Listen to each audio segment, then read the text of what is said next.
நம்ம தியேட்டர் ரிலீஸா இருக்கு திரைப்படத்தை ராமன் லீலா திரைப்படத்துக்கு உள்ள போய் அப்படியே பார்க்குறேன். அப்படியே பார்த்தோம்னா அப்படியே ஷாக்குங்க. ஐயோ ஏன் இப்படி ஷாக் ஆகுதுன்னா டபுள் ஆக்குபன்சி படத்தோட அப்படியே ஜெராக்ஸ் காப்பி. ஜெராக்ஸ் எப்படி இருக்கும், இந்த பக்கம் உள்ள விட்டா அந்த பக்கம் அப்படியே சர்ன்னு வரும் பாருங்க ஜெராக்ஸ்.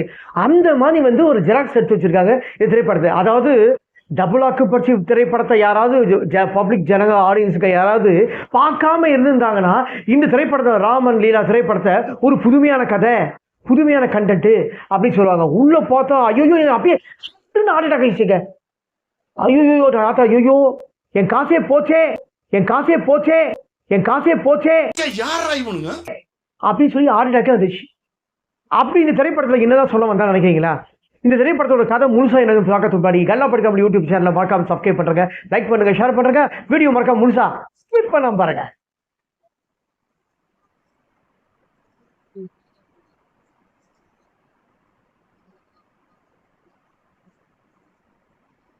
வணக்கம், நான் உங்கள் யூடியூப் சூப்பர் ஸ்டார் விஜி. இன்னைக்கு தியேட்டர் ரிலீஸா இருக்கும் திரைப்படம் ராமன் லீலா திரைப்படத்தோட திரைவிமர்சனம் தான் நம்ம பார்க்க போறோம். இந்த திரைப்படத்துல பிளியோராஜ், சேட்டன், முனிஷ்காந்த், வாத்திகா மற்றும் பல நடிச்சு வெளியிருந்திருக்கும் திரைப்படம் ராம் அண்ட் லீலா படத்தோட திரைவிமர்சனம் தான் இனி நம்ம பார்க்க போறோம். இந்த திரைப்படத்தோட writer and director Ramachandran Kannan.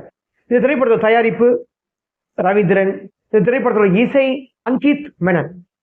இந்த திரைப்படத்தோட கதை பார்த்துருவோம், சுருக்கமாக பார்த்துலாம் கதையை. அதாவது கதாநாயகனுக்கு வயசு அதிகமாகினே வருது. ஆனால் கதாநாயகன் வந்து எந்த பொண்ணு பார்த்தாலும் பிடிக்கலன்றாரு. கல்யாணம், அதாவது இவரை நிறைய பேருக்கு பிடிக்கலன்றாங்க. இவர் வேலை செய்கிற இடத்துல நம்ம லவ் பண்ணியாவது கட்டிப்போம் அப்படின்னு சொன்னாலும் இவருக்கு லவ் பண்ணுற அளவுக்கு டேலண்ட்டும் இல்லை. ஏதாவது ஒரு பொண்ணு கிட்ட போயிட்டு லவ் அப்படின்னு சொல்லும்போது இவருக்கு வந்து லவ் சொல்கிறதுக்கு தயக்கம், பதட்டம். அதாவது பொண்ணுங்கிற இப்போ இருக்க 2K கிட்ஸ் இருக்க பொண்ணுங்க வந்து இருக்கிற ஃபாஸ்டர்ஸ்க்கு கதாநாயகன் வந்து மூவ் பண்ணவே முடியல. ஏன்னா அவர் தப்பா சொல்லல பெண்களை. சில பெண்கள் வந்து பார்த்தீங்கன்னா எடுத்தவொன்னே லவ்னுவாங்க, சில பேர் எடுத்தவொன்னே வந்து பெண்கள் வந்து கட்டிலுக்கு போயிட்டு தான் கல்யாணமே சொல்லுவாங்க. அந்த மாதிரிலாம் இப்போ மாறின்னு வருது. ஆனால் கதாநாயகன் அவரை பொறுத்த வரைக்கும் நான் எந்த பெண்ணையும் பார்த்ததில்லை, தொட்டதில்லை, ஃப்ரெஷ்ஷாக தான் இருக்காரு. உண்மையிலேயே நீ ஃப்ரெஷ்ஷாடா அப்படின்றாங்க. ஆனால் கதாநாயகனுக்கு வந்து எந்த பொண்ணு செட் ஆகாதுன்னு சொல்லிட்டு இதில் வேற ஒரு என்னன்னா கதாநாயகனோட அப்பா சேட்டன். அவங்க ரெண்டு பேருக்குமே என்ன காரணம்னு நமக்கும் தெரியாது, பார்க்குற ஆடியன்ஸுக்கும் தெரியாது. அவங்க ரெண்டு பேருக்குள்ள என்னதான் பிரச்சனை, அவங்க ரெண்டு பேரும் பேசவே மாட்டாங்க. லாஸ்ட் மூமெண்ட்ல பேசுறாங்க அப்புறம் கதை. அவங்க எதனால பேச மாட்டாங்கன்ட்டு நமக்கும் தெரியாது, நடிச்சா அவங்களுக்கும் தெரியாது. அப்படிதான் வச்சிருக்காங்க திரைப்படத்தில். இந்த திரைப்படத்தில் வந்து பார்த்தீங்கன்னா எப்படியாவது நம்ம லவ் பண்ணி கட்டிக்கிட்டோம் அப்படின்னு சொல்லிட்டு ஒரு ஃப்ரெண்டு உடனே வராரு. அந்த ஃப்ரெண்டோட பேரும் ராம் தான். ஓகேங்களா? கதாநாயகனோட முழு பேர் ராமன் ராகவன் சொல்லுவாங்க. அது மாதிரி வந்து இவரோட முழு பேர், இவனோட ஃப்ரெண்டு ராமன் ஒருத்தர் ஃப்ரெண்டாக வந்து பழகிறாரு. நீ வந்து எல்லா இடத்துல ட்ரை பண்ணிட்ட, கோயிலில் பார்த்துருப்ப, பீச்சில் பார்த்துருப்ப, ஐடி கம்பெனியில் பார்த்துருப்ப, எங்கெங்கேயோ பார்த்துருப்ப. ஆனால் வந்து நீ ட்ரெயினில் பார்த்துருப்ப, மெட்ரோவில் பார்த்துருக்க, லோக்கல் ட்ரெயினில் பார்த்துருக்கேன் மச்சான் அப்படின்னு கேட்பான். ட்ரெயினில் மச்சான், லோக்கல் ட்ரெயினில் நான் பார்த்தே இல்லையடா. லோக்கல் ட்ரெயினில் நம்ம போகிறோம், பொண்ணு பார்க்குறோம், காதலிக்கிறோம், குடிக்கிறோம் அப்படின்னு சொல்கிறான் அவன் ஃப்ரெண்டு கேட்ட ஒன்று போகிறான். ஆனால் அவன் ஃப்ரெண்ட் வந்து ட்ரெயினில் வரமாட்டான். அந்த கதாநாயகியை பார்த்தோன்னு அவனுக்கு பிடிச்சி போய்க்குது. எப்படியாவது காதலை சொல்லணும்னு போகிறாரு.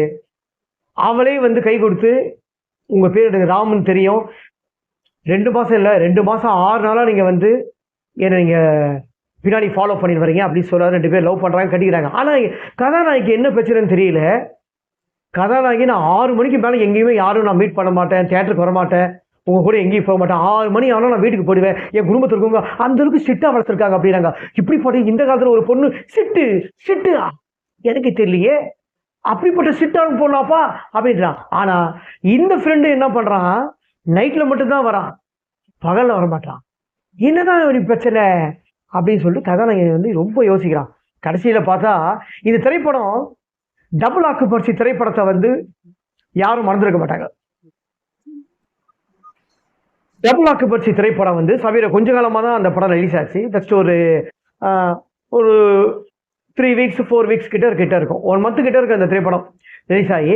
அந்த திரைப்படத்தை பார்த்தவங்க இந்த திரைப்படம் ராமன் லீலா திரைப்படத்தை பார்த்தாங்கன்னா ஒவ்வொருத்தரும் உள்ள ஸ்க்ரீனில் போனவங்க பணத்தை செலவு பண்ணி வந்துட்டு ஷாக் ஆகிடும்.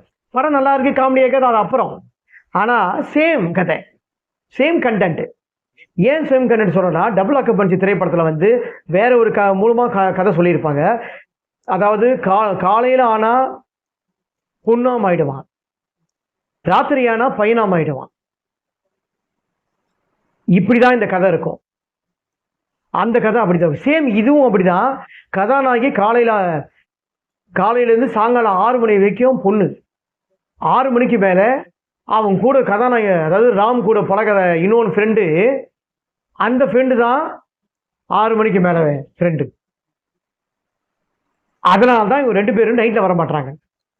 அந்த ராம் வந்து விடிஞ்ச உடனே சல்லுன்னு பொண்ணு போட்டுருப்பான், ஜவான் ஃபைன் ஆகிடுவான். இது எதுக்கு அது? இதுக்கப்புறம் இவங்க 2 பேரும் சேர்ந்தனா இல்லையா கேட்டால் வந்து ஏலியன்றாங்க.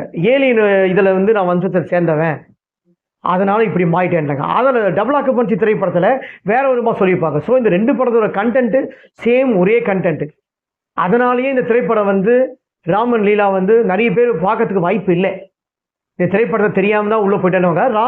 அதாவது டபுள் ஆக்குபன்சி திரைப்படத்தை பார்க்காதவங்க இந்த திரைப்படத்தை பார்த்தாங்கன்னா ராமன் லீலா வந்து ஒரு புதுமையான கதைன்னுவாங்க. அதில் எந்த விதமான மாற்றம் இல்லை. கதாநாயகி கொடுத்த கதாபாத்திரம் ரொம்ப அழகாக நடிச்சிருக்காங்க. அதே மாதிரி கதாநாயகன் நல்லா நடிச்சிருக்காரு. சிவன் கார்த்திகேயன் மாதிரி ஒரு ஹேங்கராக வந்திருக்காரு உள்ள. அதே மாதிரி நம்ம நடிகன் ஆயிடலாம், சிவன் கார்த்திகேயன் மாதிரி ஹீரோ ஆயிடலாம் நினச்சி ஒவ்வொருத்தரும் வராங்க. அது கடவுளோட செயல், மக்களோட இது, அவர் தலையெழுத்தில் எழுதியிருக்கணும். அந்த மாதிரி இருந்தால் தான் நம்ம சிவன் கார்த்திகேயன், எல்லாமே சிவன் கார்த்திகேயன் ஆக முடியாது. ஓகேங்களா? ஸோ இவரும் அவரை மாதிரியே ட்ரை பண்ணியிருக்காரு. நகைச்சுவையே கொஞ்சம் டச் பண்ணியிருக்காரு. நல்லா ரசிக்கிற மாதிரி தான் இருக்குது. பட் நம்ம சிவன் கார்த்திகேயன் சொல்ல முடியாது. ஸோ இந்த திரைப்படத்தை எந்த அளவுக்கு ஓடுத வச்சு தான் நம்ம இருக்குது. டைரக்டர்ஷன் நல்லா பண்ணிக்காரு. சினிமா ஃபோட்டோகிராஃபர், சினிமா இந்த படத்தோட மேக்கிங் எல்லாமே நல்லா இருக்குது. இசை ஓகே பரவாயில்ல, ரொம்ப சூப்பர் சொல்ல முடியாது, ஓகே பரவாயில்ல, அந்த மாதிரி இருக்குது. ஓகேங்களா? படம் போர் அடிக்காமல் ஓடுது. ஒரு 2 ஹவர் 10 நிமிஷம் படம் தான். ஸோ 2 நல்லா ஃபாஸ்டாக ஓடுது படம். சேட்டனோட கதாநாயகன் அப்பா கதை பார்த்து ரொம்ப அழகாக நல்லா பண்ணியிருக்காரு. ஸோ டபுள் ஆக்குபன்சி திரைப்படத்தை யாராவது பார்த்துருந்தீங்கன்னா இந்த திரைப்படத்துக்கு போவாதீங்க. இந்த டபுள் ஆக்குபன்சி திரைப்படத்தை யாராவது பார்க்காம இருந்தீங்கன்னா ராமன் லீலா இந்த வாரம் தியேட்டர் ரிலீஸ் ஆகிருக்கு. கண்டிப்பாக யாரும் மிஸ் பண்ணாமல் ஒரு டிஃப்ரெண்ட்டான கண்டென்ட்டு தியேட்டரில் போய் பார்த்துட்டு உங்கள் கமெண்ட்டை மறக்காமல் கமெண்ட் பாக்ஸில் சொல்லுங்கள் நண்பர்களே.